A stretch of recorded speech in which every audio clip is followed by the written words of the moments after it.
Olivia Williams stood in the dusty courtyard of her family's small farmhouse, staring at a marriage contract she had never signed. Her hands trembled as she held the paper, her mother's desperate sobs echoing behind her. The sun beat down mercilessly, and dust swirled around her feet. This moment, this single decision, would change everything. Her sister had run away 3 days before the wedding. The groom was a man confined to a wheelchair, a former CEO who had lost everything in one terrible accident. If Olivia refused to take her sister's place, her family would lose their land, their home, everything they'd ever worked for.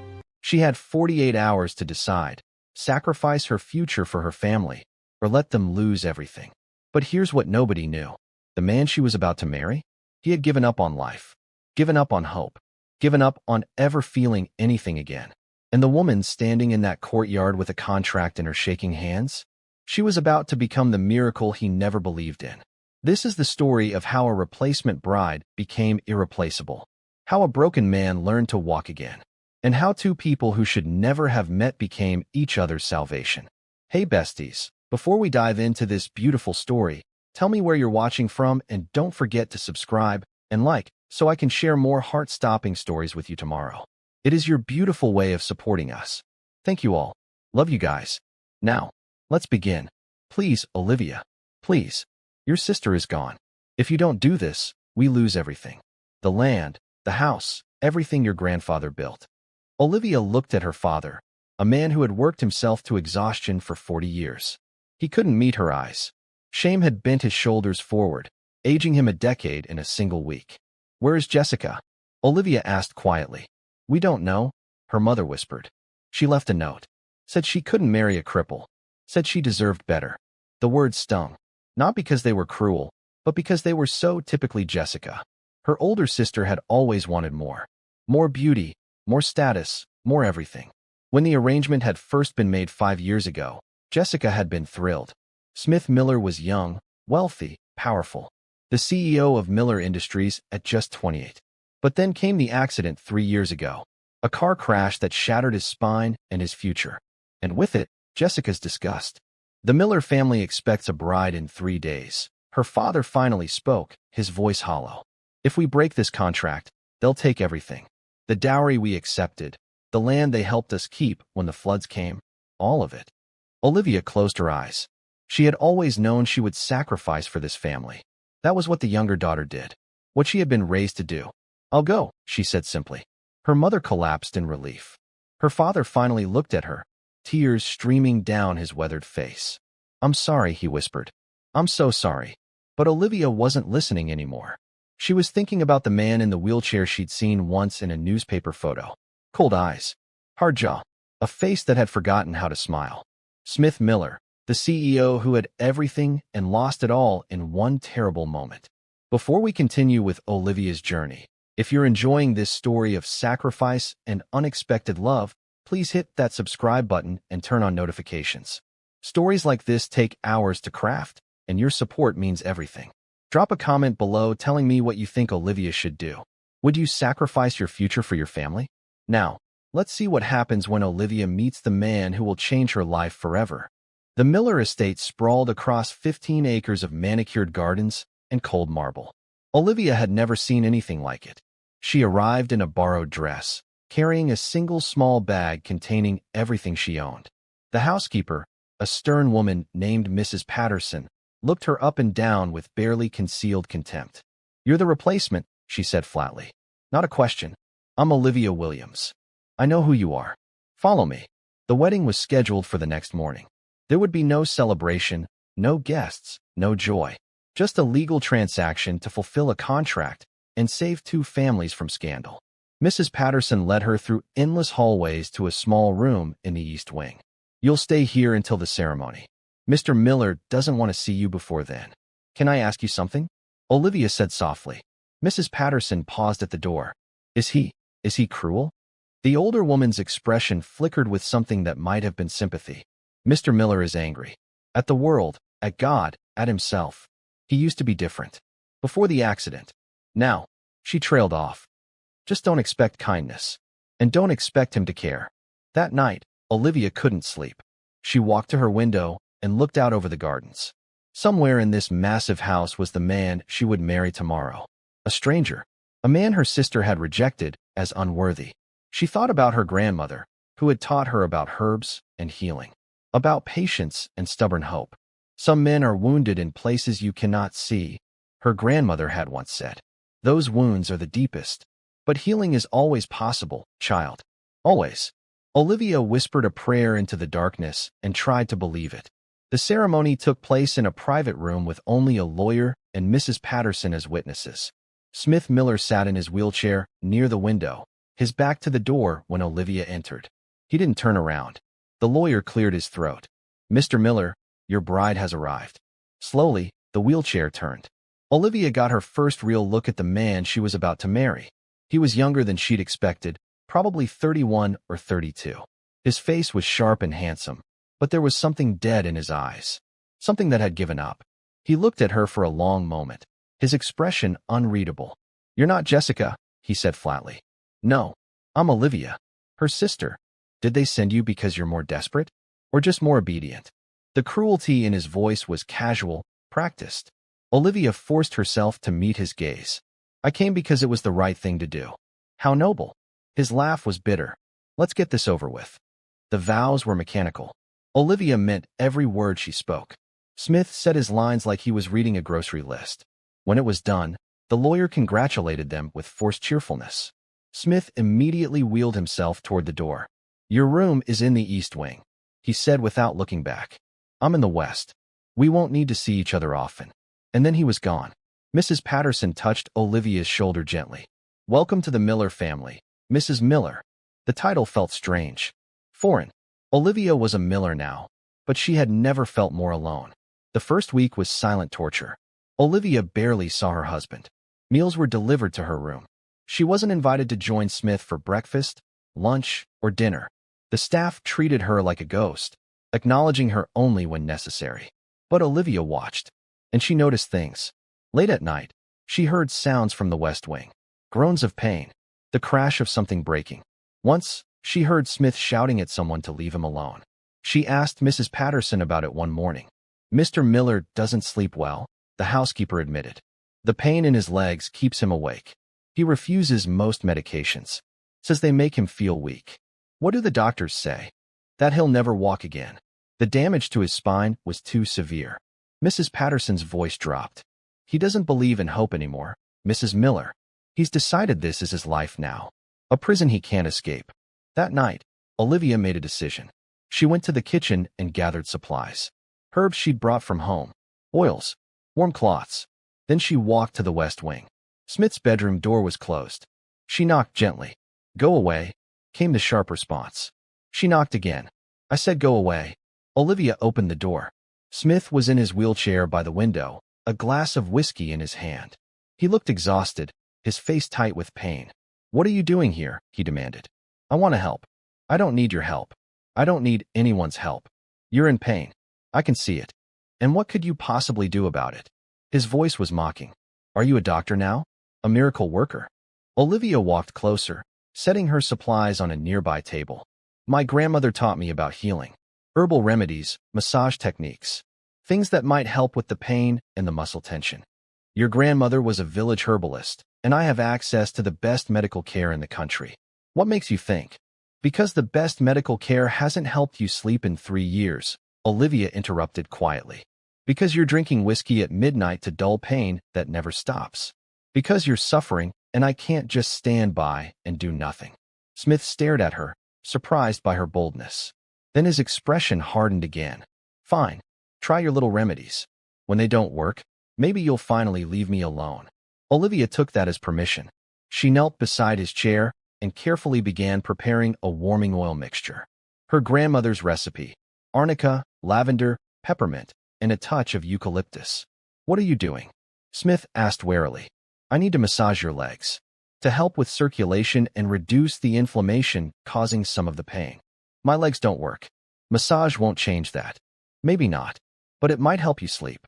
Smith didn't respond.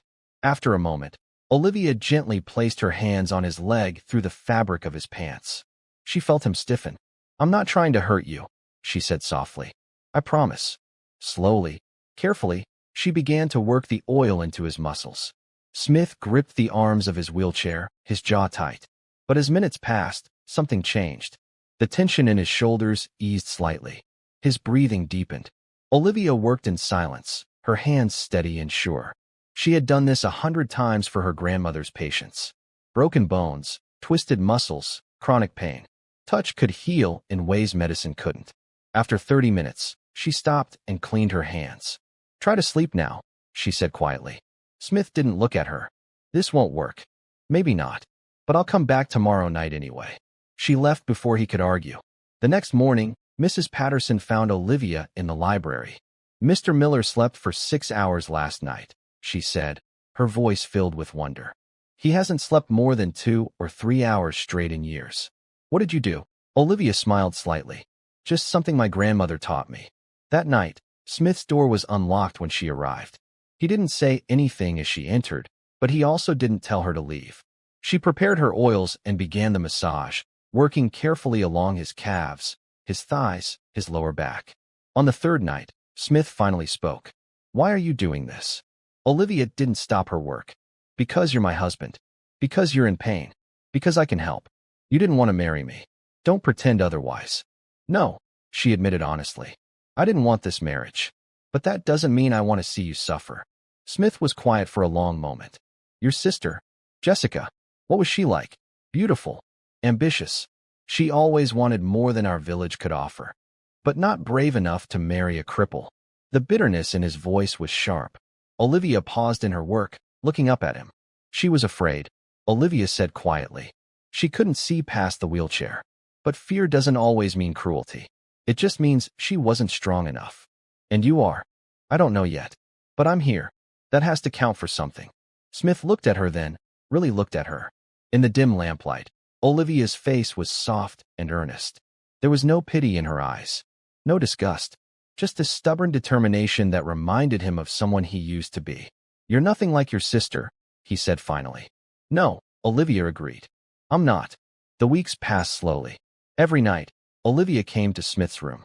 Every night, she worked on his legs with patient, careful hands. Slowly, the pain lessened. Smith began sleeping better. He stopped drinking whiskey every night. But he remained emotionally distant. Guarded. He would talk to Olivia during their sessions, but never about anything that mattered. The weather. Books. Sometimes about his company, though he ran most of it remotely now. Never about his fears. His anger. His grief for the life he'd lost. Olivia didn't push. She simply showed up, night after night, offering the only thing she could, her presence and her care. But the rest of the household wasn't so kind. Smith's aunt, Catherine Miller, visited frequently. She was a sharp-featured woman in her 50s who made no secret of her contempt for Olivia. "So you're the replacement bride," Catherine said during one excruciating lunch. Smith had finally agreed to eat with Olivia present, though he'd said barely 3 words. "Tell me, dear, what does a farm girl know about running a household of this size?" "I'm learning," Olivia said quietly. "I'm sure you are. Learning where all the valuables are kept, no doubt." Catherine's smile was venomous. "Tell me, was it your idea to replace your sister? Or did your parents push you into it?" "Aunt Catherine," Smith said sharply. "That's enough. I'm simply trying to understand why a Miller would marry so far beneath his station." "Oh, wait. I forgot. You didn't have much choice, did you? Not in your condition." The words hung in the air like poison. Olivia felt her face burn, but she kept her expression calm. She wouldn't give this woman the satisfaction of tears. Smith's knuckles were white on his wheelchair. "Leave. Now." "Oh, don't be dramatic, darling. I'm only saying what everyone is thinking. This girl married you for money and status. Nothing more. The sooner you accept that. Get out of my house." Catherine stood gracefully, gathering her purse. "I'm trying to protect you, Smith. But fine. Stay in your fantasy where this little nobody cares about you." She looked at Olivia with cold eyes. "Enjoy it while it lasts, dear. Eventually, he'll see the truth." After she left, the dining room was suffocatingly silent. Olivia stood carefully. "I should go," she said softly. "Sit down." "Smith, you don't have to." "Sit down." Olivia sat. Smith wheeled his chair closer to the table, his jaw tight. "My aunt is a vicious woman who's been trying to get control of my company since the accident. Don't listen to anything she says. She's not entirely wrong, though, is she? Olivia's voice was quiet but steady. I did marry you because I had no choice. Because my family needed me to. Smith looked at her sharply. Is that what you think I believe? I don't know what you believe. You've never told me. The tension stretched between them like a wire pulled taut. Finally, Smith sighed. I believe you're here because you're honoring a commitment your sister broke. I believe you've shown me more kindness in 2 months than anyone has in 3 years. I believe. He paused, something vulnerable flickering across his face. I believe I don't know what I did to deserve your patience. Olivia's throat tightened. You don't have to deserve kindness, Smith. It's not something you earn. It's something you give. Before Smith could respond, his phone rang. Business. Always business. He answered it, and the moment was gone. But something had shifted. Something small but important. Are you as invested in Olivia and Smith's story as I am? I have to know, do you think Smith is finally starting to see Olivia for who she really is? Drop your thoughts in the comments below, and don't forget to like this video if you want to see more stories of unexpected love and second chances. Now, let's get back to the story, because what happens next changes everything. The progress continued. Smith's pain decreased. His sleep improved. His mood, while still guarded, softened slightly. He began asking Olivia to have breakfast with him. Then lunch. They talked about small things. Her life in the village. His memories of building his company from nothing. But he never talked about the accident. About his anger. About the grief that Olivia could see lurking behind his eyes. One evening, about 3 months into their marriage, Olivia arrived for their nightly session to find Smith's door closed and locked. She knocked. Smith? It's time for your treatment. Not tonight. His voice sounded strange. Strained. Are you all right? I said not tonight. Just leave me alone. Olivia hesitated, her hand on the door. Every instinct told her something was wrong. But she also knew that pushing Smith never worked. I'll be in my room if you need me, she said finally. She didn't sleep that night. Around 2 in the morning, she heard it. A crash from the west wing. Then another. The sound of glass breaking. Olivia ran down the hallway in her nightgown, not caring about propriety. Smith's door was still locked. Smith. She pounded on the door. Smith, let me in. Go away. No. Open this door right now, or I'm getting Mrs. Patterson to find a key. Silence. Then, slowly, she heard the lock turn. The door opened. Smith sat in his wheelchair in the middle of his destroyed room. Broken glass glittered on the floor. A lamp lay shattered. His face was a mask of rage and anguish. Today was the anniversary, he said, his voice hollow. 3 years since the accident. 3 years since my life ended. Olivia stepped carefully through the broken glass, not caring that it cut her bare feet. She knelt in front of his wheelchair, taking his hands. Your life didn't end, Smith. Didn't it? He laughed bitterly. Look at me. I'm 31 years old, and I can't even stand up. I can't walk. I can't drive. I can't do anything I used to love. I sit in this chair day after day, and I feel nothing. Nothing but pain and anger and this emptiness that never stops. Tears streamed down his face. Olivia had never seen him cry. I should have died in that car, he whispered. It would have been easier. For everyone. Don't say that. Olivia's voice was fierce. Don't you ever say that. Why not? It's true. I'm useless. A burden. You shouldn't be here, Olivia. You should be with someone whole. Someone who can give you a real life. You are real, Smith. This is real. Your pain is real. Your struggle is real. But so is your strength. So is your intelligence. So is your capacity to heal. I'll never walk again. The doctors were clear. Maybe not. But that doesn't mean you can't live. That doesn't mean you can't be happy. She squeezed his hands tighter. I know you're angry. I know you're grieving for everything you lost. But you're still here. You're still alive. And that means there's still hope. Hope. He repeated, the word foreign on his tongue. I don't remember what that feels like. Then let me remember for both of us. Olivia's eyes were bright with unshed tears. Let me be your hope until you can find your own again. Smith stared at her. This woman who had come into his life by accident and somehow become essential. This woman who kept showing up, night after night, asking nothing, giving everything. Why, he whispered. Why do you care? Because underneath all this anger and pain, I see who you really are. I see the man who built a company through determination. The man who reads philosophy books at midnight. The man who remembered my birthday, even though I never told you when it was. Smith blinked. You noticed that? I notice everything about you, Smith. Something cracked open in Smith's chest. Some wall he'd built so carefully to protect himself from more pain. He reached out slowly and touched Olivia's face, his thumb brushing away a tear on her cheek. You're bleeding, he said, noticing her feet for the first time. Olivia looked down at the cuts from the broken glass. It's nothing. It's not nothing. Smith wheeled himself to his bathroom and returned with bandages and antiseptic. Sit on the bed. Smith, I can. Let me take care of you for once. Olivia sat. Smith wheeled himself close and carefully began cleaning and bandaging her feet. His hands were gentle, his touch reverent. When he finished, he didn't let go of her foot. I don't know how to do this, he said quietly. I don't know how to let someone in. How to trust that they won't leave when things get hard. I'm not going anywhere. How can you promise that? You don't even know me. Not really. Olivia slid off the bed and knelt so they were eye to eye. Then let me know you. Really know you. Not just the man you show the world. All of you. Smith looked at her for a long moment. Then, slowly, he began to talk. About the accident.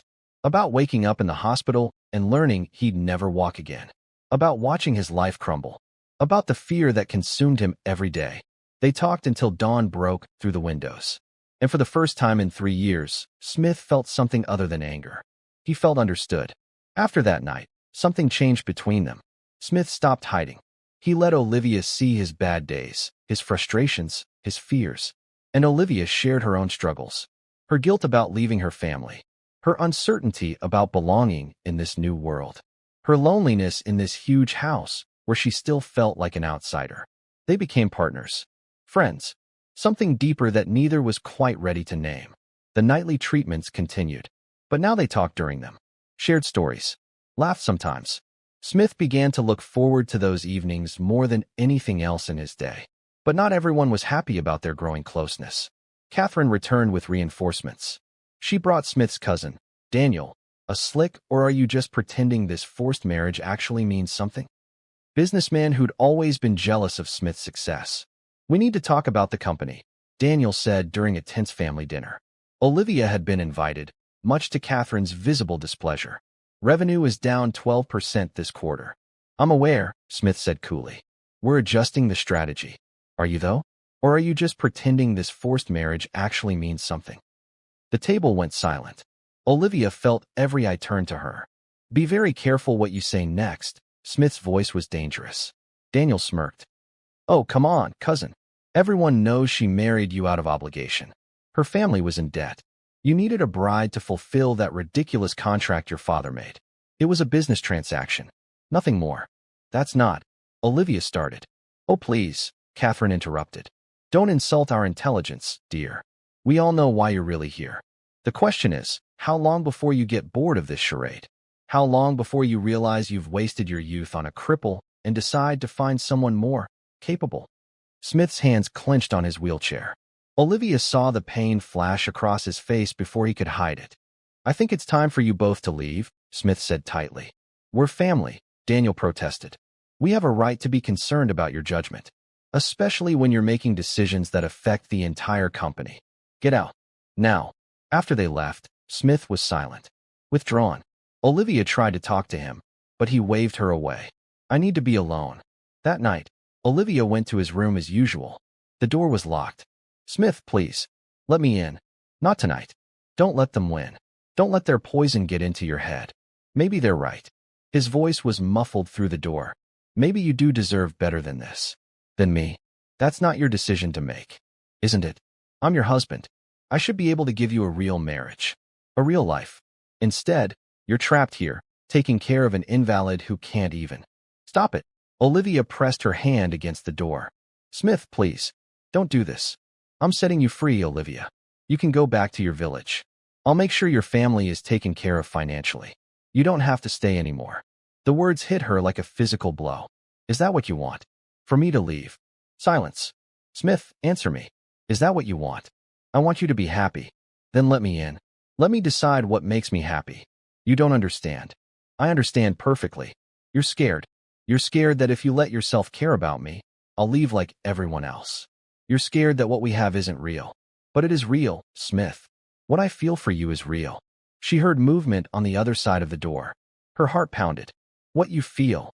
Smith's voice was closer now, right at the door. Yes, what I feel.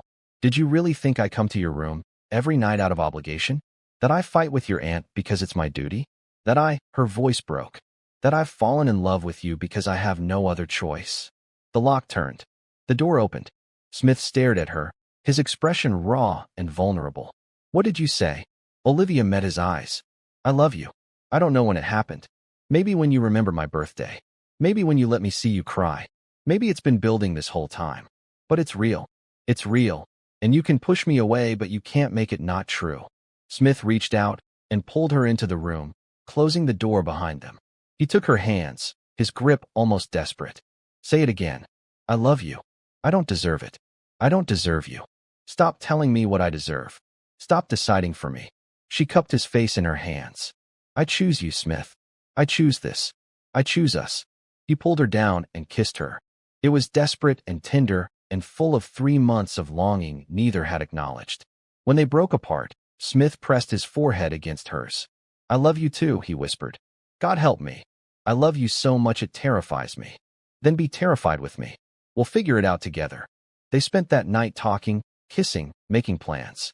For the first time since the accident, Smith let himself imagine a future. Not the future he'd lost, but a different one. One with Olivia by his side.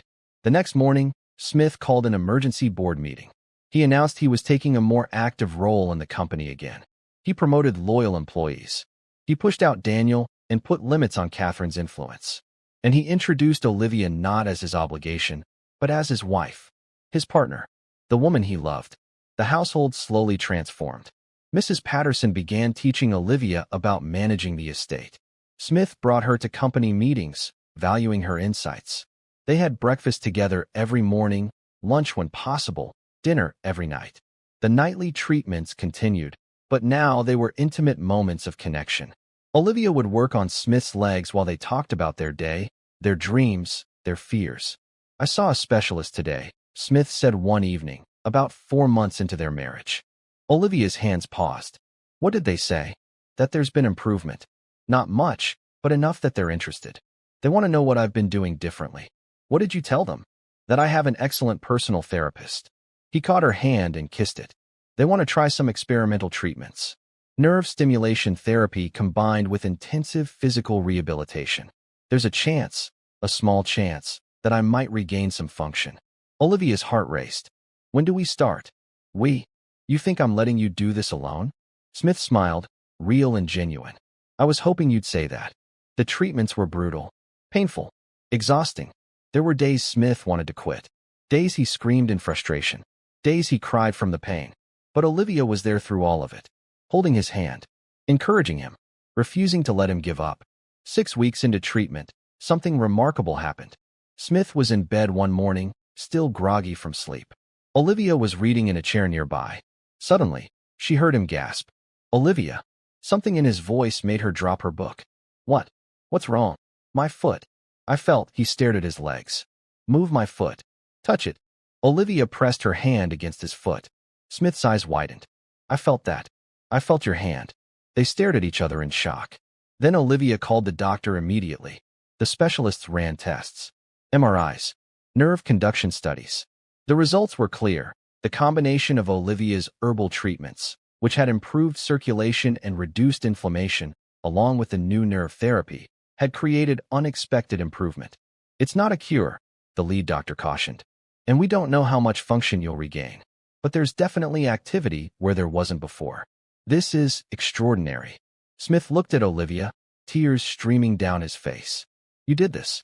You did this. We did this, she corrected, squeezing his hand. Together, the rehabilitation intensified. Smith worked harder than he'd ever worked in his life. Every day was a battle. Some days he'd regain a little sensation. Other days he'd lose it. Progress was agonizingly slow. But it was progress. 3 months later, during a therapy session, Smith's toes moved. Not just sensation, actual movement. The therapists erupted in celebration. Smith looked at Olivia and started laughing through his tears. I moved my toes, he said, almost disbelieving. I actually moved my toes. You did. Olivia was crying too. You really did. The improvement continued, bit by bit. Sensations spread up his legs, then small movements in his ankles, his knees. The doctors were astounded. They'd never seen anything like it. "I want to try standing," Smith said one day, about 8 months into their marriage. His physical therapist was hesitant. "You're not ready yet. Maybe in another few months." "I want to try now." They brought in equipment, safety harnesses. The whole medical team was there. Olivia stood to the side, her heart in her throat. Smith gripped the parallel bars. With help, the therapist lifted him to his feet. His legs trembled violently.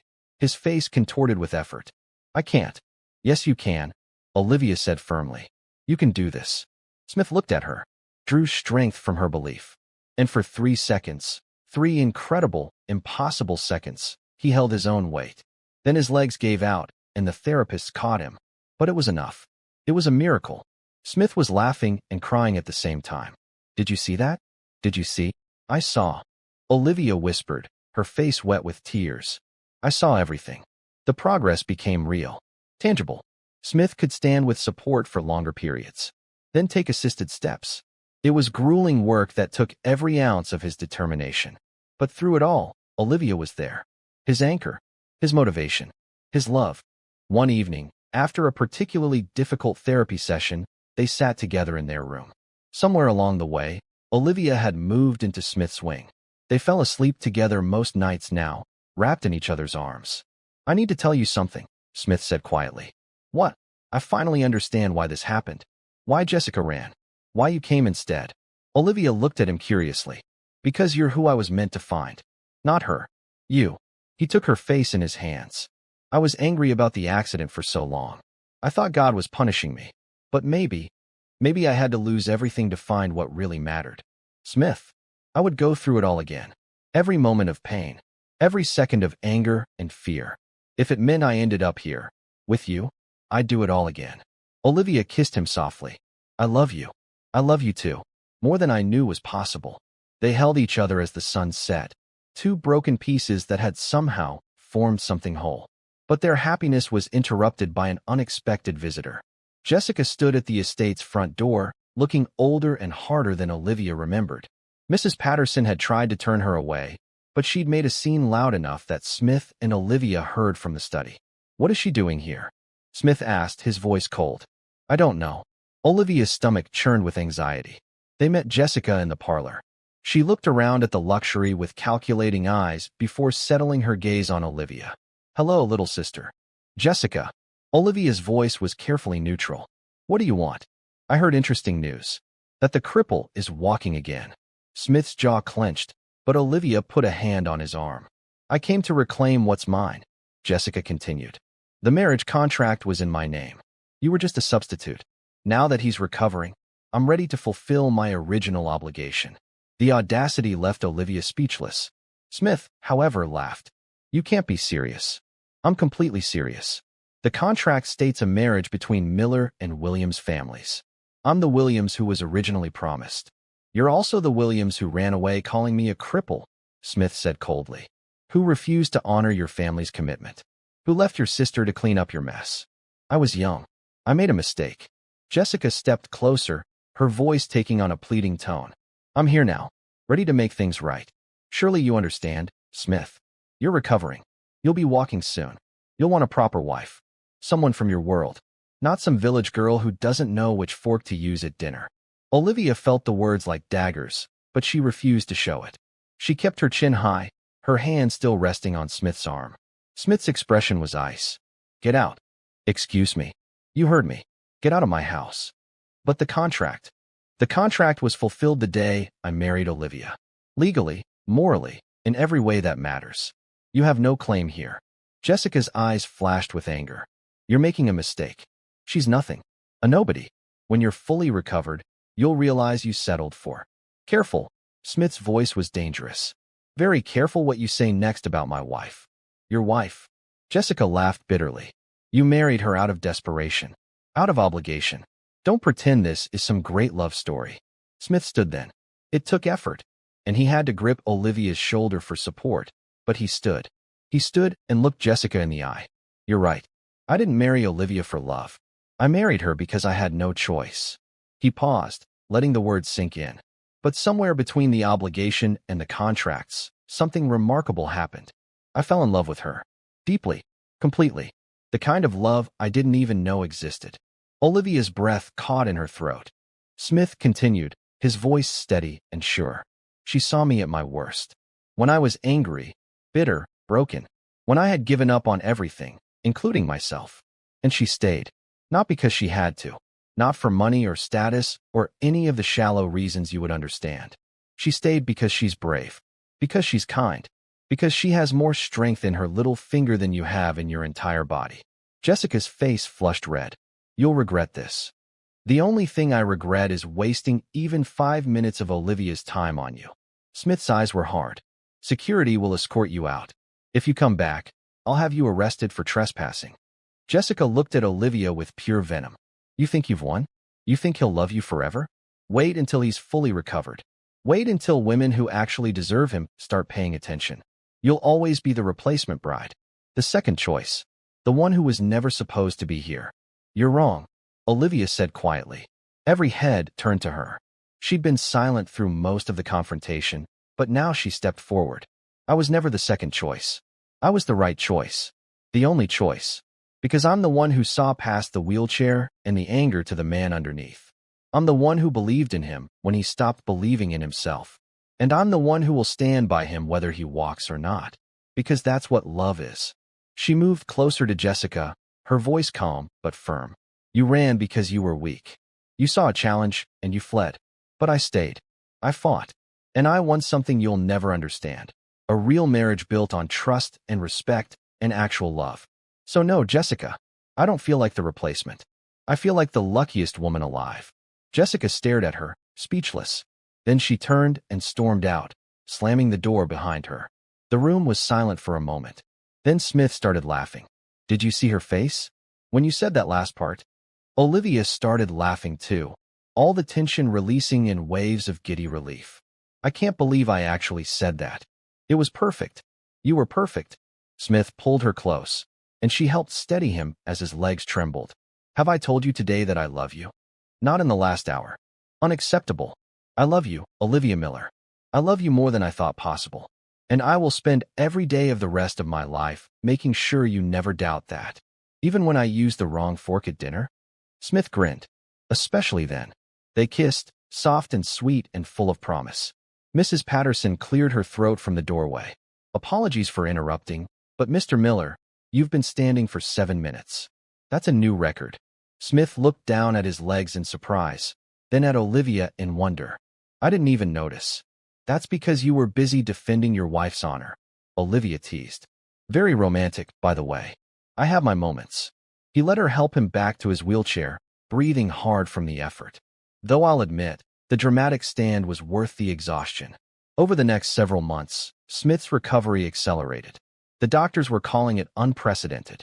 What had started as tiny movements in his toes had progressed to the point where he could take steps with minimal assistance. He worked with ruthless determination, pushing himself through pain and exhaustion. But he also learned balance.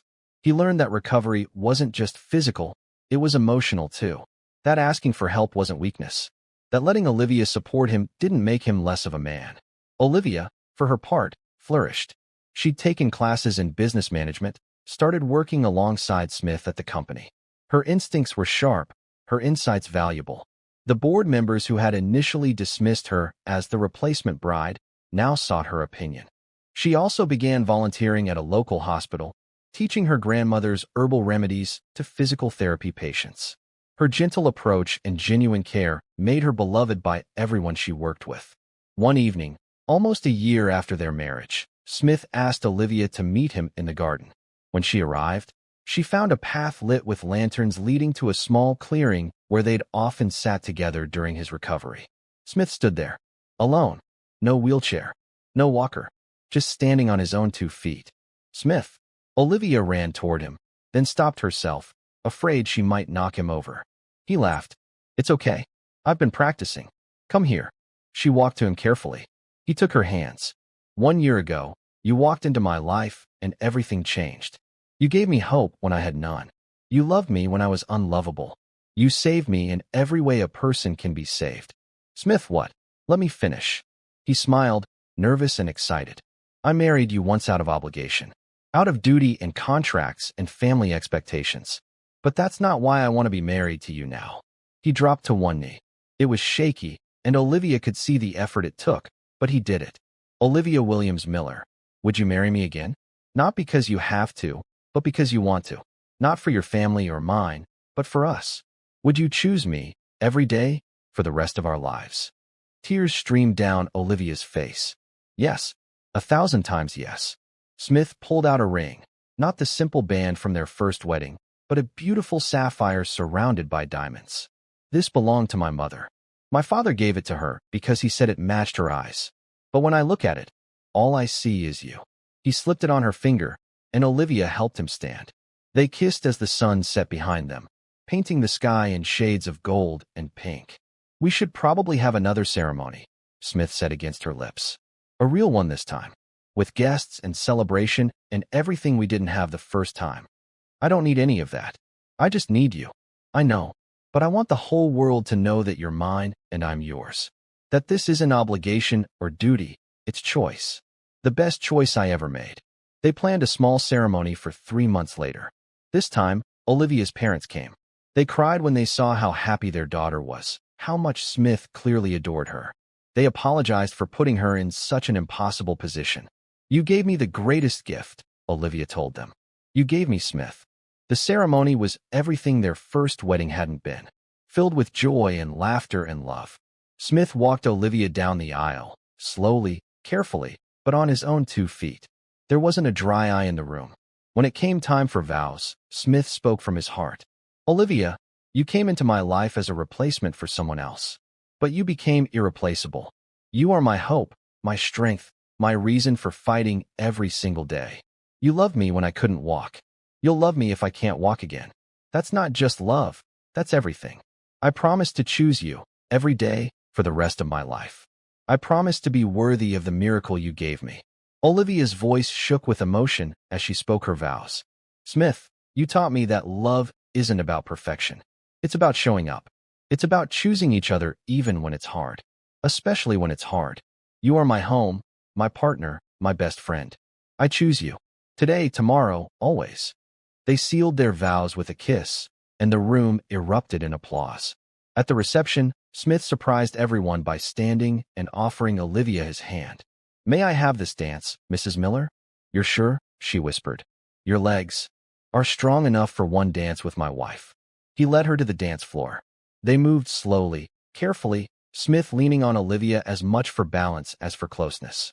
He stumbled twice, but each time, Olivia steadied him with a smile. I've got you, she whispered. I know. You always have. They swayed together under twinkling lights, 2 people who had found each other in the most unexpected way.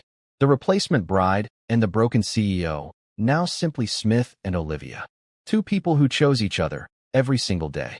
3 years after their second wedding, Smith and Olivia sat on the porch of a countryside home they'd bought together. It was smaller than the estate, cozier, surrounded by gardens that Olivia tended herself. Smith walked without any assistance now, though he still had occasional bad days when the old pain returned. On those days, Olivia would bring out her oils and herbs, and they'd spend the evening like they used to, her hands working magic while they talked about everything and nothing. I got a call from the hospital today, Olivia said, watching the sunset. They want me to start a full program teaching herbal therapy to their patients. That's incredible. Are you going to do it? I don't know. It would take a lot of time. Time away from the company, from you. Smith took her hand. Olivia, you gave up everything to save me.